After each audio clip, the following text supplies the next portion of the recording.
Now you know that the FuelX Pro has 10 maps ranging from 1 to 10, where 1 to 3 runs in a leaner setting than the stock, the 3 is a stock setting, and anything above the 3 is a richer setting. So I found for my use a sweet spot to be around 7 or 8 maps for highway use and 6 or 7 map for city commute. Now coming to the pros of the FuelX Pro. The first is the improved throttle response. Just like the FuelX Lite, the FuelX Pro also improves the throttle response of the Himalayan 411 a little bit. The bike became much more smoother and the initial throttle response became much more peppier. So the bike became a little more fun to ride. The second pro that I noticed is a less stressed engine. The bike used to sit less stressed on higher RPMs, especially on the highways. This made the overall cruising speed on the highway much more comfortable and much more relaxing. Now coming to the cons of the FuelX Pro. The one main con that I notice is the malfunctioning of the FuelX Pro at high altitudes.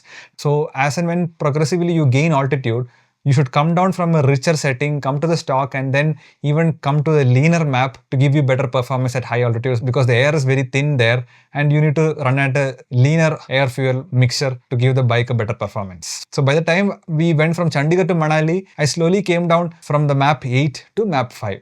Now I was planning to go to the stock setting while we reached Jispa. But unfortunately what happened is, soon after we crossed Jispa, the FuelX Pro started malfunctioning and it stopped working. I couldn't change the map, it completely froze. This started giving me issues, especially in ignition. During a cold start, bike was refusing to start without a choke or without the throttle. So I had to pull down the choke all the time and use the throttle also to get the bike starting. I couldn't change the maps in the FuelX Pro and it completely stopped working. I thought this was the issue only with my unit. But later on, when I did my research, I got to know from many users that FuelX Pro had a lot of issues while they were on their trip to Ladakh. Many of them had to disconnect it and bypass it to get even their bike started. Now this issue got completely resolved when we reached Srinagar. The bike started functioning normally and the FuelX also started functioning normally. Now the second con is that there is no real world improvement in the power or torque figures. They tell that it will improve the horsepower and torque to a certain amount.